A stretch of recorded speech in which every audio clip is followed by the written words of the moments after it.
ಚೆನ್ನಾಗಿ ಗೊತ್ತು. ಅವ್ರನ್ನ ಇಂಡಿಯಾದಲ್ಲಿ ಕಮ್ಮಿ ನೋಡಿದ್ದೀನಿ, ಆಸ್ಟ್ರೇಲಿಯಾ ಜಾಸ್ತಿ ನೋಡಿದ್ದೀನಿ. ಆಸ್ಟ್ರೇಲಿಯಾಗೆ ಹೋದಾಗೆಲ್ಲನೂ ಸಿಗ್ತಿರ್ತಾರೆ. ಈಗ ಮತ್ತೆ ನವಂಬರ್ ಹೋಗ್ತಾ ಇದ್ದೀನಿ, ಆವಾಗಲೂ ಸಿಗ್ತಾರೆ ಇವರು. ಫಿಟ್ನೆಸ್ ಅಂತ ಒಂದು ಗ್ರೂಪ್ ಮಾಡ್ಕೊಂಡಿದ್ವಿ, ಫಿಟ್ನೆಸ್ ಅಂತ.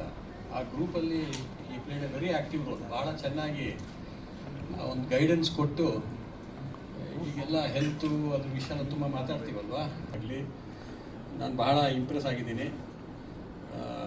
ಏನೋ heart and lung transplantation intensivist ಆಗಿದ್ದಾರೆ. ಭಾಳ ಒಳ್ಳೆ ಹೆಸರು ಪಡೆದಿದ್ದಾರೆ ಆಸ್ಟ್ರೇಲಿಯಾನಲ್ಲಿ. ಅದೊಂದು ನಮಗೆಲ್ಲ ಹೆಮ್ಮೆ.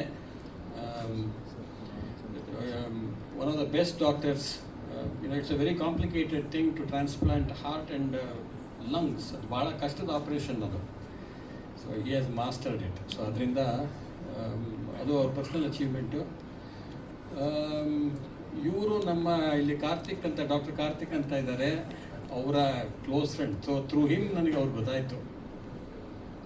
ಸುಮಾರು ಹಿಂದೆನೇ ಹೇಳಿದರು ಕಾರ್ತಿಕ್. ಇವರು 3rd ರ್ಯಾಂಕ್ ಬಂದರು 2nd PUCನಲ್ಲಿ.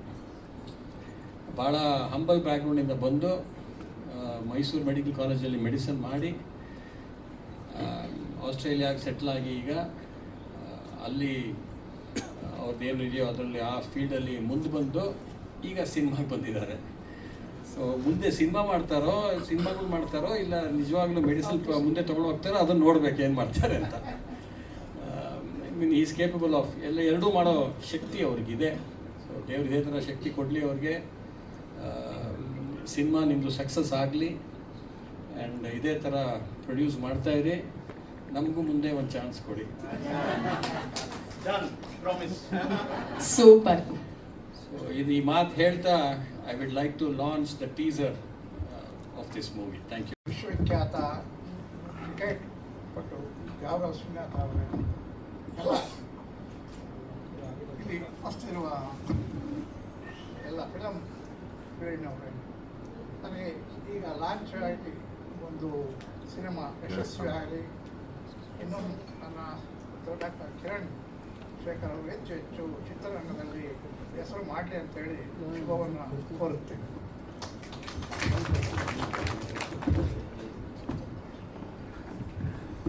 ಎಲ್ರಿಗೂ ನಮಸ್ಕಾರ. ಈ ಒಂದು ವೇದಿಕೆಯಲ್ಲಿ ಉಪಸ್ಥಿರ್ತಕ್ಕಂಥ ನನ್ನ ಫೇವರೆಟ್ ಪ್ಲೇಯರ್ ಆಗಿರ್ತಕ್ಕಂಥ ಜೋಗ ಶ್ರೀನಾಥ್ ರವರೇ, ಹಾಗೂ ನನ್ನ ಹೆಮ್ಮೆಯ ಪುತ್ರ ಹಾರ್ಟ್ ಟು ಹಾರ್ಟ್ ನನ್ನ ಕಿರಣನೇ, ಅವನಿಗೆ ಕಿರಣ ಅಂತಲೇ ಕರೆಯೋದು, ನನ್ನ ಕಿರಣ. ಹಾಗೂ ನನ್ನ ಮೈ ಹಸ್ಬೆಂಡ್ ಶೇಖರ್, ಇಲ್ಲಿರ್ತಕ್ಕಂತಹ ಎಲ್ಲ ಮುಖ್ಯ ಅತಿಥಿಗಳೇ, ಸಮೂಹ ಮಾಧ್ಯಮದವರೇ, ಇವತ್ತು ನಮ್ಮ ಮಿರಾನಾ ಪ್ರೊಡಕ್ಷನ್ನಿಂದ ಒಂದು ಹೊಸ ಸಿನಿಮಾವನ್ನು ಇವತ್ತು ಲಾಂಚ್ ಮಾಡಿದ್ದೀವಿ. ಇದರ ಹಿಂದೆ, ಕಿರುತೆರೆಯ ಹಿಂದೆ ಏನಿದೆ ಎಲ್ಲ ತುಂಬ ಶ್ರಮವನ್ನು ಪಡ್ತಾ ಇದ್ದಾರೆ. ನಮ್ಮ ಮಿರಾನಾ ಪ್ರೊಡಕ್ಷನ್ ಟೀಮಿಗೆ ಎಲ್ಲ ಗುರು ಹಿರಿಯರ ಆಶೀರ್ವಾದ, ಆ ಭಗವಂತನ ಆಶೀರ್ವಾದ ಎಲ್ಲ ಇದು ಇಡೀ ನಮ್ಮ ತಂಡಕ್ಕೆ ಒಂದು ಒಳ್ಳೆಯದನ್ನು ಮಾಡಲಿ. ಯಾಕೆ ಅಂತ ಹೇಳಿದರೆ, ಸಿನಿಮಾ ಅಂತಕ್ಕಂಥದ್ದು ಕೇವಲ ಮನೋರಂಜನೆ ಅಂತ ಮಾತ್ರ ಅನ್ಕೋಬಾರ್ದು. ಆ ಮನೋರಂಜನೆಯ ಹಿಂದೆ ಒಂದು ಕತೆ, ಉತ್ತಮವಾದಂತಹ ಕಥೆಯನ್ನು ಕೊಡ್ತಕ್ಕಂಥದ್ದು. ಏಕೆಂದರೆ ನಮ್ಮ ಜೀವನದ ಒಂದೊಂದು ಹೆಜ್ಜೆಯೂ ಒಂದೊಂದು ಕಥೆಯನ್ನು ಹೇಳ್ತಾ ಇರುತ್ತೆ ಯಾವಾಗಲೂ. ಹಾಗೆ ಕಥೆಗಳು ಹೇಗೆ ಹುಟ್ಟಿದೆ ಅನ್ನೋದು ಸಾಮಾನ್ಯ ಎಲ್ಲರಿಗೂ ಗೊತ್ತಿದೆ. ಎಲ್ಲರಿಗೂ ಕೂಡ ಈ ಒಂದು ಸಂದರ್ಭದಲ್ಲಿ ನಿಮ್ಮೆಲ್ಲರ ಒಂದು ಹಾರೈಕೆ, ಶುಭ ಹಾರೈಕೆ ಈ ಒಂದು ತಂಡದ ಮೇಲಿರಲಿ.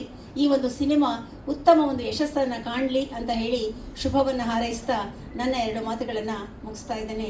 So thank you. ಹಾಗೆ ಈ ಪೋಸ್ಟರ್ನ ನಾನು ಲಾಂಚ್ ಮಾಡ್ತಾ ಇದ್ದೀನಿ ತುಂಬ ಹೃದಯದಿಂದ. ಜಾಸ್ತಿ ಟೈಮ್ ತೊಗೊಳಲ್ಲ, but I thought it's a good opportunity. ಇದೊಂದು ಸಿನಿಮಾ ಬಗ್ಗೆ ಒಂದು ಕಾಂಟೆಕ್ಸ್ಟ್ ಕೊಟ್ಟರೆ, ನಾವು ಏನು ಮಾಡ್ತಾ ಇದ್ದೀವಿ, ಏನಕ್ಕೆ ಮಾಡ್ತಾ ಇದ್ದೀವಿ ಅಂತ ಒಂದು ಕಾಂಟೆಕ್ಸ್ಟ್ ಕೊಟ್ಟರೆ, ಇದುವರೆಗೂ ನೀವೇನು ನೋಡಿದ್ದೀರಾ ಅದಕ್ಕೊಂದು ಕಾಂಟೆಕ್ಸ್ಟ್ ಸಿಗ್ಬೋದು ಅಂತ ಒಂದು 4 ಮಾತು ಹೇಳೋಕ್ಕೆ ಇಷ್ಟಪಡ್ತೀನಿ. ನಾವು ನೋಡ್ತಾ ಇರೋ ಹಂಗೆ, ನಾವುಗಳು ಸಮಾಜದಲ್ಲಿ ಗಮನಿಸ್ತಿರೋ ಹಂಗೆ, ಈ ಕಾಲದಲ್ಲಿ ನಾವು ಟೆಕ್ನಾಲಜಿಯಲ್ಲಿ ಮುಳುಗೋಗಿರುವ ಒಂದು ತಾಂತ್ರಿಕ ಸರೋವರದಲ್ಲಿ ನಾವೆಲ್ಲ ಈಜು ಹೊಡೆದು ತೇಲ್ತಾ ಇದ್ದೀವಿ. ಆ ಒಂದು ಪರಿಸ್ಥಿತಿಯಲ್ಲಿ ಪ್ರೀತಿ, ಪ್ರೇಮದ ಪರಿಭಾಷೆ ಬದಲಾಗಿದೆ. ಹಂಗಿದ್ದಾಗ ನಾವು ಒಂದು ಕ್ವಶನ್ ನನಗೆ ಮತ್ತೆ ಕಾಡ್ತಾ ಇತ್ತು. ಇದೊಂದು ಪಿಕ್ಚರ್ಗೆ ಅಂತ ಬಂದಿದ್ದ ಪ್ರಶ್ನೆ ಅಲ್ಲ, ಸುಮಾರು ವರ್ಷಗಳಿಂದ ಇದು ನನ್ನ ತಲೆಯಲ್ಲಿ ಮೂಡ್ತಿದ್ದ ಪ್ರಶ್ನೆ. ಈ ತಂತ್ರಜ್ಞಾನ ಯುಗದಲ್ಲಿ ಸುತ್ತಮುತ್ತ ಇಷ್ಟು ಡಿಸ್ಟ್ರಾಕ್ಷನ್ಸು, ಇಷ್ಟು ಆಪ್ಷನ್ಸು, ಇಷ್ಟು ಇಷ್ಟೆಲ್ಲ ನಮ್ಮ ಪೊಲ್ಯೂಷನ್, ಡಿಜಿಟಲ್ ಪೊಲ್ಯೂಷನ್ ಇದ್ದಾಗ ನಾವು ನಮ್ಮ ಮಾನವೀಯತೆಯನ್ನು, ಮಾನವ ಸಂಬಂಧಗಳನ್ನು, ಪ್ರೀತಿಯನ್ನು, ಮನುಷ್ಯತ್ವವನ್ನು ಉಳಿಸ್ಕೊಳ್ಳೋದಾದರೂ ಹೇಗೆ? ಈ ಪ್ರಶ್ನೆ ಮುಂದೆ ಪದೇ ಪದೇ ಕಾಡ್ತಾ ಇತ್ತು. ಆಮೇಲೆ ಅದನ್ನು ನಾನು ಇನ್ನೂ ಆಳವಾಗಿ ನೋಡಿದಾಗ ನನ್ನ ವೈಯಕ್ತಿಕ ಅನುಭವ, ನನ್ನ ವೃತ್ತಿ ಜೀವನದ ಅನುಭವ ಅದೆರಡೂ ಹೆಲ್ಪ್ ಆಯಿತು. ವೃತ್ತಿ ಜೀವನ ಯಾಕೆ ಹೆಲ್ಪ್ ಆಗುತ್ತೆ ಅಂದರೆ, ನಾನು ನಮ್ಮ ಡಾಕ್ಟರ್ ಕಾರ್ತಿಕ್ ಇದ್ದಾರೆ, ಅವರು ICU ಡಾಕ್ಟ್ರನ್ನೇ. ನಾವುಗಳು ದಿನ ಎಷ್ಟೋ ರೋಗಿಗಳ ಸಾಯಂತವನ್ನು ನೋಡ್ತೀವಿ. ಎಷ್ಟೋ ಜನ, ನಾವು ನೂರಾರು ಜನರು ನಮ್ಮ ಕಣ್ಣೆದ್ರೆ ಏನು ವಾಸಿ ಆಗದೆ ಬೇರೆ ಆಪ್ಷನ್ಸ್ ಇಲ್ಲದೆ ಮೃತ ಆಗಿರ್ತಾರೆ. ಅವ್ರನ್ನೆಲ್ಲ ಅವ್ರ ಫ್ಯಾಮಿಲೀಸ್ನ ಅವ್ರನ್ನ ಕೇಳಿದಾಗ ಅವ್ರು ಯಾರೂ ನಾನು ಜಾಸ್ತಿ ದುಡ್ಡು ಮಾಡಬೇಕಿತ್ತು, ನಂಗೆ ಜಾಸ್ತಿ ಫಾಲೋವರ್ಸ್ ಬೇಕಿತ್ತು, ಅಥವಾ ಇನ್ನೊಂದು 10 ರೀಲ್ ಮಾಡಬೇಕಿತ್ತು ಹೋಗೋಕ್ಕೆ ಮುಂಚೆ, ಆ ಥರ ಯಾರೂ ಮಾತಾಡೋಲ್ಲ. ಎಲ್ಲರೂ ಮಾತಾಡೋದು, ಅಯ್ಯೋ ನಾನು ಆರೋಗ್ಯ ನೋಡ್ಕೊಂಡಿದ್ರೆ ಇನ್ನೊಂದಿಷ್ಟು ವರ್ಷ ಬದುಕ್ಬೋದಿತ್ತಲ್ಲ ಸರ್ ಅಂತಾರೆ. ಇಲ್ಲ, ಅಯ್ಯೋ ನಮಗೆ ನೋಡಿ ಒಂಟಿಯಾಗಿ ಸಾಯ್ತಾ ಇದ್ದೀನಿ, ಯಾರೂ ಇಲ್ಲ, ನನ್ನ ಸಂಬಂಧಗಳಿಗೆ ಒಂದು ಇನ್ವೆಸ್ಟ್ ಮಾಡಿದ್ದಿದ್ರೆ, ಜೆನ್ವಿನ್ ಕನೆಕ್ಷನ್ಸ್ನ ನಾನು ಡೆವಲಪ್ ಮಾಡಿದ್ದಿದ್ರೆ ನಾನು ಸಾಯೋ ಟೈಮಲ್ಲಿ 4 ಜನ ಇರೋರು ಏನೋ ಅಂತ ಆ ಥರನೂ ಇರ್ತಾರೆ. ಇದೆಲ್ಲ ನೋಡಿದಾಗ ನನಗೆ ಒಂದಂತೂ ಅರ್ಥ ಆಯಿತು, ಮನುಷ್ಯನಿಗೆ ತುಂಬ ಮುಖ್ಯವಾಗಿರೋದು ಆರೋಗ್ಯ ಮತ್ತು ಅರ್ಥಗರ್ಭಿತವಾದ ಸಂಬಂಧಗಳು. ಆರೋಗ್ಯ ನಮಗೆ ಆಯಸ್ಸು ಕೊಡುತ್ತೆ, ಆದರೆ ಪ್ರೀತಿ, ಕನೆಕ್ಷನ್ನು, ಒಂದು ಉತ್ತಮ ಸಂಬಂಧಗಳು, ಹೆಲ್ತಿ ರಿಲೇಷನ್ಶಿಪ್ಸ್ ಆ ಸಮಯಕ್ಕೆ ಒಂದು ಅರ್ಥ ಕೊಡುತ್ತೆ. ಬರೀ ಆಯಸ್ಸಿದ್ರೂ ಸಾಲಲ್ಲ, 100 ವರ್ಷ ಬದುಕ್ಬೋದು. ಪ್ರೀತಿ, ಪ್ರೇಮ, ಸಂಬಂಧಗಳಿಂದ ಬದುಕಿದ್ರೆ ಆಯಸ್ಸಿಗೆ ಬೆಲೆ ಇಲ್ಲ. ಇಂಥ ಒಂದು ಪರಿಸ್ಥಿತಿಯಾಗ ಸಂಬಂಧಗಳು ಇಷ್ಟು ಮುಖ್ಯ ಇದ್ರೂ ನಾವು ಯಾಕೆ ಇದನ್ನು ಸುತ್ತಮುತ್ತ ಸಂಬಂಧಗಳು ಬಿದ್ದೋದನ್ನ ನೋಡ್ತಾ ಇದ್ದೀವಿ? ಬೆಳಗಾದರೆ ನ್ಯೂಸಲ್ಲಿ ಏನೋ ಇರುತ್ತೆ, ಎಲ್ಲ ಕಡೆನೂ ಈ ಜನರು they are very suspicious of commitment, love. ಇದೇನಕ್ಕೆ? ಈ ಫಿಯರ್ ಏನಕ್ಕೆ? ಎಲ್ಲಿ ನಾವು ದಾರಿ ತಪ್ಪಿದ್ವಿ ಅಂತ ಯೋಚನೆ ಮಾಡ್ತಾ ಹೋದಾಗ ಬಂದಿದ್ದು, ನಾನು ಅಂದ್ಕೊಂಡಿದ್ದ ಪ್ರಕಾರ, ನಾನು ನನ್ನ ಬಾಲ್ಯ ನೋಡಿದಾಗ, ನಾವು ನಮ್ಮ ಜನಾಂಗದವರು Gen X, ಮಿಲೇನಿಯಲ್ಸ್ ಬರ್ತಾ ನಾವೆಲ್ಲ ತಂತ್ರಜ್ಞಾನದ ಜೊತೆನೇ ಬೆಳೆದ್ವಿ.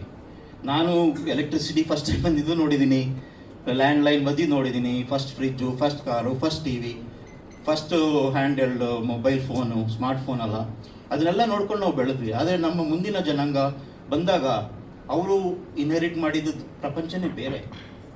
ಒಂದೇ ಸರಿ ಅವರಿಗೆ ಇಷ್ಟೆಲ್ಲ ಡಿಜಿಟಲ್ ಎಕ್ಸ್ಪ್ಲೋಷನ್ ಆದಾಗ, ಈಗ ನೀರಿಗೆ ಇಳಿಸ್ಬಿಟ್ಟು ಈಜಕ್ಕೆ ಬರಲ್ಲ ಅನ್ನೋ ಪರಿಸ್ಥಿತಿ ಆಗಿದ್ರೂ ಆಗಿರ್ಬೋದು, ನಾವು ಜಡ್ಜ್ ಮಾಡಲ್ಲ, ವಿ ಕಾಂಟ್ ಜಡ್ಜ್.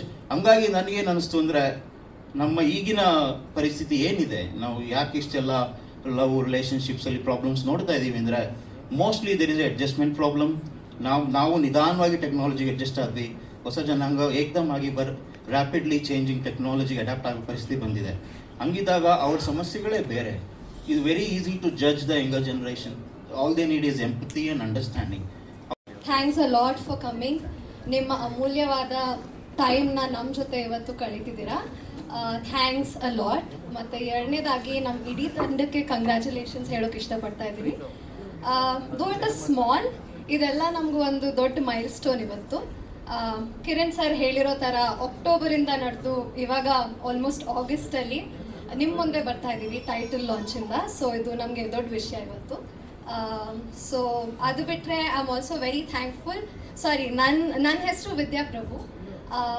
ನಾನು ಬೆಂಗಳೂರಿನವಳೆ. ನಂದಿದು 5ನೇ ಚಿತ್ರ ರಿಲೀಸ್ ಆಗೋಕ್ಕೆ. ನನ್ನ ಪಾತ್ರದ ಬಗ್ಗೆ ನಾನು ಜಾಸ್ತಿ ಹೇಳೋಕೆ ಇಷ್ಟಪಡಲ್ಲ. May be if there are any questions may be ನೀವು ಕೇಳಿ, ನಾನು ಹೇಳ್ತೀನಿ. ಬಟ್ ಏನಾದರೂ ಹೇಳಬೇಕಾದ್ರೆ ನಿಮಗೆಲ್ಲ ತುಂಬ ಇಷ್ಟ ಆಗುವಂಥ ಪಾತ್ರ. You will definitely fall in love with this character ಅನ್ನೋಕೆ ಇಷ್ಟಪಡ್ತೀನಿ. ಸೊ ತುಂಬ ಸೂಕ್ಷ್ಮ, ತುಂಬ ಒಳ್ಳೆ ಪಾತ್ರ, ಒಳ್ಳೆದಾಗಿ ಬರೆದಿದ್ದಾರೆ. ಓವರಾಲ್ ಸ್ಟೋರಿನೂ ತುಂಬ ಒಳ್ಳೆದಾಗಿ ಮೂಡಿ ಬಂದಿದೆ. We can't wait to show and have this in front of you. Yes, ಇಷ್ಟು ಹೇಳೋಕೆ ಇಷ್ಟಪಡ್ತೀನಿ. Thanks a lot. ಮತ್ತು ಕಿರಣ್ ಅವ್ರಿಗೆ ಥ್ಯಾಂಕ್ ಯು ಸೋ ಮಚ್. ನಮ್ಮ ಮೇಲೆಲ್ಲ ಇಷ್ಟು ನಂಬಿಕೆ ಇಟ್ಟು, ಭರವಸೆ ಇಟ್ಟು, ಯಾವಾಗ ಮಾತಾಡಿದ್ರು ಅವ್ರ ಜೊತೆ ಎಷ್ಟು ಚೆನ್ನಾಗಿ ಎಲ್ಲರಿಂದ ಇನ್ಸ್ಪಿರೇಷನ್ ತೊಗೊಂಡು ಅದನ್ನು ಕಥೆಯಲ್ಲಿ ಅಳವಡಿಸಿ ತುಂಬ ಒಳ್ಳೆಯದಾಗಿ ಮೂಡಿ ಬಂದಿದೆ. ಸೊ ಇಷ್ಟು ಹೇಳೋಕೆ ಇಷ್ಟಪಡ್ತೀನಿ. ಅಲ್ಲಿ ಪಾಸ್ ಆದ ಮೈ. ಎಲ್ರಿಗೂ ನಮಸ್ಕಾರ. ಫಸ್ಟ್ ಆಫ್ ಆಲ್ ನನ್ನ ಹೆಸರು ಸಾಗರ್ ಅಂತ. Hi thank you. ಚೆಕ್ ಮಾಡಿದೆ ಅಷ್ಟೇ. ಸೊ ಟು ಸ್ಟಾರ್ಟ್ ವಿತ್, ನಿಮಗೆ ಆ್ಯಕ್ಚುಲಿ ಒಂದು ಗುಡ್ ನ್ಯೂಸ್ ಇದೆ, ಒಂದು ಬ್ಯಾಡ್ ನ್ಯೂಸ್ ಇದೆ. ಯಾವ್ದು ಹೇಳಿ ಫಸ್ಟ್? ಬ್ಯಾಡ್ ನ್ಯೂಸ್ ಕೇಳ್ತೀವಪ್ಪ. ಬ್ಯಾಡ್ ನ್ಯೂಸ್ ಸೀತಿನಲ್ಲ ಲಾಸ್ಟಿಗೆ ಅಂತ. ಬ್ಯಾಡ್ ನ್ಯೂಸಾ? You want to reveal the bad news? ನೀವು ಎಷ್ಟೇ ಬ್ಯಾಡ್ ನ್ಯೂಸ್ ಕೇಳಿದ್ರೆ ನಾನು ಫಸ್ಟ್ ಗುಡ್ ನ್ಯೂಸ್ ಹೇಳೋದು. So the good news is the moment is okay sorry I am used to it. sorry. So the good news is the moment is finally here. All the energy we've been putting out ಅಥವಾ hard work ಏನು ಮಾಡ್ತಾ ಇದ್ವಿ, it is finally here.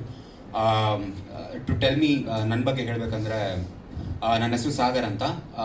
I am the writer, director and actor of India's first ever university back student made feature length film missing in the caves ಅಂತ. Due to bad PR and marketing ಅದು ಅಷ್ಟೊಂದು reach ಆಗಲಿಲ್ಲ. But at the same time I was writing my second script. ಯಾಕೆ we were researching on the same thing, me and Kiran, but parallely we didn't know each other about the dating market. ನಮ್ಮ ಹುಡುಗರಿಗೆ ಯಾಕೆ ಅಷ್ಟೊಂದು ಕಷ್ಟ ಆಗ್ತಿದೆ, ಹುಡುಗಿನ first of all attract ಮಾಡೋದ್ರಲ್ಲಾಗಲಿ, why is dating world brutally one sided. ಆಮೇಲೆ ಈ ವಿಡಿಯೋಲ್ಲಿ ನೀವು ಹೇಳಿದಾಗೆ ಬ್ರೆಡ್ ಕಮಿಂಗ್, ಗೋಸ್ಟಿಂಗ್ ಇದೆಲ್ಲ ಗೊತ್ತಿದ್ರು why do people still fall for it? So ಈ ಕ್ವಶನ್ಸ್ ಬಗ್ಗೆ ರಿಸರ್ಚ್ ಮಾಡಬೇಕಾದ್ರೆ Kiran sir approach me. Come from Australia to be a part of this amazing film. I have learnt a little Kannada for you guys today, so if I make mistakes, forgive me, but this is all I know, okay? Illarigu namaskara. Nanu swalp Kannada kalitidini. Nanu Australia inda bandidini. That's pretty much it. Next time I come, I will learn more, I promise. Super. Thank you so much. Grateful to be a part of this film, and I can't wait to get started on this journey, and I can't wait for you guys to see the film. And I think I just want to say thank you for inviting me into your country. It has been an amazing experience. Words truly can't describe how great it has been to be here and experience your culture and your kindness. And I think that will also be shown in the film. As you guys come to Australia and we film in Australia, I think what we're making here is going to make history, and I think it's going to be very special, and I'm very grateful for Kieran for making me a part of this project. It truly means the world. So thank you for having me. And I can actually hear my own heartbeat because I'm nervous. But yeah, thank you for being here. Namyalar Jyote. I'm very, very happy to be here. Thank you so much, Kiran sir, for the opportunity. And I'm very excited to play this role, and I'm looking forward to it. Thank you. Kiran sir, and having me on stage. First time Kiran sir ನನಗೆ Instagram ಅಲ್ಲಿ message ಮಾಡಿದ್ರು, so ನಾನು ಈ ಥರ ಒಂದು ಕ್ಯಾರೆಕ್ಟರ್ನ ಹುಡುಕ್ತಾ ಇದ್ದೀನಿ, so ನಿನ್ನ ಪ್ರೊಫೈಲ್ ನೋಡಿದಾಗ ನೀನು ಆ ಕ್ಯಾರೆಕ್ಟರ್ಗೆ ಸೂಟ್ ಆಗ್ತೀಯ ಅಂತ. ಫ್ರಮ್ ನೋವೇರ್ ಅವ್ರಿಗೆ ಈ ಥರ ಒಂದು ಆಪರ್ಚುನಿಟಿ ಬಂದಾಗ I was so happy that ಏನು ಹೇಳಬೇಕು ಗೊತ್ತಾಗಲ್ಲ, ಸರ್ ಲೆಟ್ಸ್ ಕನೆಕ್ಟ್, ಮಾತಾಡೋಣ, ವಾಟ್ಸಪ್ ಮಾಡಿ ಫ್ರೀ ಇದ್ದಾಗ ಫೋನ್ ಮಾಡಿ ಅಂತ ಹೇಳಿದ್ರು ಸರ್. ಸೊ ಕನೆಕ್ಟ್ ಮಾಡಿದ್ವಿ. So I think the call vent almost 3 years, 2.5 hours ಆಗಿ. ಅಪ್ಪ ನನಗಂತೂ ಗೊತ್ತೇ ಆಗಿಲ್ಲ 3 years ಹೆಂಗೆ ಹೋಯ್ತು ಅಂತ. ಬಟ್ ಅದರಲ್ಲಿ ಕತೆ ಏನೂ ಹೇಳಿಲ್ಲ, ನನ್ನ ಬಗ್ಗೆ ತಿಳ್ಕೊಂಡ್ರು ಸರ್. ಅವ್ರಿಗೆ ಏನೇನು ಬೇಕು ರಿಕ್ವೈರ್ಮೆಂಟ್ಸ್ ಎಲ್ಲ ತಿಳ್ಕೊಂಡು ಆಮೇಲೆ ಈ ಕತೆಗಳನ್ನ ಹೇಳಿದ್ರು ನನಗೆ. ಸೊ ಈ ಥರ ನಿನ್ನೊಂದಿದೆ ಕ್ಯಾರೆಕ್ಟರ್ ಅಂತ. ಅದಾದಮೇಲೆ ಟೇಬಲ್ ರೀಡಿಂಗ್ ಆಯಿತು. ಟೇಬಲ್ ರೀಡಿಂಗಲ್ಲಿ ಎಲ್ಲರೂ ಅರ್ಥ ಮಾಡಿಸಿದ್ರು. It's totally unique story. Love ಅಂದರೆ ಅದ್ರ ಭಾವನೆಗಳನ್ನ ಹೇಗೆ ಅರ್ಥ ಮಾಡಿಸಿದ್ರೆ ಅಂದರೆ sir, so it was so good. ಇಂತಹ ಒಂದು ಮೂವಿ ಬೇಕು ಆ್ಯಕ್ಚುಲಿ, ಈ ಟೈಮಲ್ಲಿ ಬೇಕು. ಸೊ ಜೆನ್ಸಿ ಅಂತಾರೆ ಎಲ್ರಿಗೂ ಒಂದು ಮುಟ್ಟುವಂಥ ಸ್ಟೋರಿ ಇದು. Yeah, I'm just looking forward to it. Thanks a lot for this opportunity, sir, and thank you so much. ಮೊದಲನೇದಾಗಿ ಎಲ್ರಿಗೂ ನಮಸ್ಕಾರ. ತುಂಬ ಖುಷಿ ಆಗ್ತದೆ ಇವತ್ತು. Firstly thank you Kiran sir ಈ ಒಂದು ಆಪರ್ಚುನಿಟಿಗೆ, ಆ್ಯಂಡ್ ಜಾಗದರ್ಶನ ಸರ್ ನಮಸ್ತೆ. ತುಂಬ ಖುಷಿ ಆಗ್ತದೆ ನೀವು ಬಂದಿರೋದು. ಇಟ್ಸ್ ಅ ಸ್ಪೆಷಲ್ ಡೇ ನಮ್ಮೆಲ್ಲರಿಗೂ, ಆ್ಯಂಡ್ ನಿಮ್ಮ ಪ್ರೆಸೆನ್ಸ್ ಇನ್ನೂ ಸ್ಪೆಷಲ್ ಮಾಡ್ತಿದೆ. Thank you very much. And cinema ಬಗ್ಗೆ ಆಲ್ರೆಡಿ ನಮ್ಮ ಡೈರೆಕ್ಟರ್ ಎಲ್ಲ ಹೇಳ್ಬಿಟ್ಟಿದ್ದಾರೆ ಸವಿಸ್ತಾರವಾಗಿ, ಅವ್ರು ಏನಕ್ಕೆ ಮಾಡಿದ್ದಾರೆ, ಏನಕ್ಕೆ ಬರೆದಿದ್ದಾರೆ ಅಂತ. ಆ್ಯಂಡ್ ಅವ್ರು ನನಗೆ ಫಸ್ಟ್ ಹೇಳಿದ ಲೈನೇ ಒಂದು, ನಾನು ತುಂಬ ಒಡೆದೋಗಿರೋ ಹಾರ್ಟ್ಗಳನ್ನ ಸರಿ ಮಾಡಿದ್ದೀನಿ. ಅದು ಮೆಡಿಕಲ್ ರೀಸನ್ಸ್ಗಾದರೆ ಫಿಕ್ಸ್ ಮಾಡ್ಬೋದು, ಬಟ್ ಎಮೋಷನಲಿ ಒಡೆದೋಗಿರೋ ಹಾರ್ಟ್ನ ಫಿಕ್ಸ್ ಮಾಡೋದು ತುಂಬ ಕಷ್ಟ. ಸೊ ಅದ್ರ ಬಗ್ಗೆ ಒಂದು ಸಿನಿಮಾ ಮಾಡ್ತಾ ಇದ್ದೀನಿ ಅಂತ. ಆ್ಯಂಡ್ ನನ್ನೊಂದು ಯೂಟ್ಯೂಬ್ ಇಂಟರ್ವ್ಯೂ ನೋಡಿ ಅವರು ಕಾಂಟ್ಯಾಕ್ಟ್ ಮಾಡಿದ್ದು. ಆ್ಯಂಡ್ ಫಸ್ಟು ಜಸ್ಟ್ ಮಾತುಕತೆಯಾಗಿ ಸ್ಟಾರ್ಟ್ ಆಗಿದ್ದು ಒಂದು ಡಿಸ್ಕಷನ್ನು, ಒಂದು ಸಿನಿಮಾ ರೂಪ ತಗೊಂಡು ಇವತ್ತು 8 ತಿಂಗಳ ನಂತರ ನಾವೆಲ್ಲ ಇಲ್ಲಿ ನಿಂತಿದ್ದೀವಿ. So I am very happy ಈ ಒಂದು ಜರ್ನಿ ಬಗ್ಗೆ. ಆ್ಯಂಡ್ ಈ ಮೂಮೆಂಟ್ ನನಗೆ ಇನ್ನೂ ಎಕ್ಸ್ಟ್ರಾ ಸ್ಪೆಷಲ್, ಯಾಕಂದರೆ ನಾನು ಚಿಕ್ಕ ವಯಸ್ಸಿನಲ್ಲಿ ಹೀರೋ ಆಗ್ಬೇಕಂತ ಅಂದ್ಕೊಂಡು ಬೆಳೆದಿದ್ದು, ಕನ್ಸು ಕಟ್ಕೊಂಡು. ಬಟ್ ಕನ್ಸು ಕಾಣೋದು ಈಸಿ, ಅದನ್ನ ನನಸು ಮಾಡ್ಕೊಳ್ಳೋ ಆ ಜರ್ನಿ ತುಂಬ ಚಾಲೆಂಜಿಂಗು. ಆ ಎಲ್ಲ ಚಾಲೆಂಜಸ್ನ ಮೀರಿ ನಾನು ಹೀರೋ ಆಗಿ ಆ್ಯಕ್ಟ್ ಮಾಡಿರೋ ಫಸ್ಟ್ ಸಿನಿಮಾ ಬಿಂಗೋ, ಅದು ಮುಂದಿನ ತಿಂಗಳು ರಿಲೀಸ್ ಆಗ್ತಾಯಿದೆ.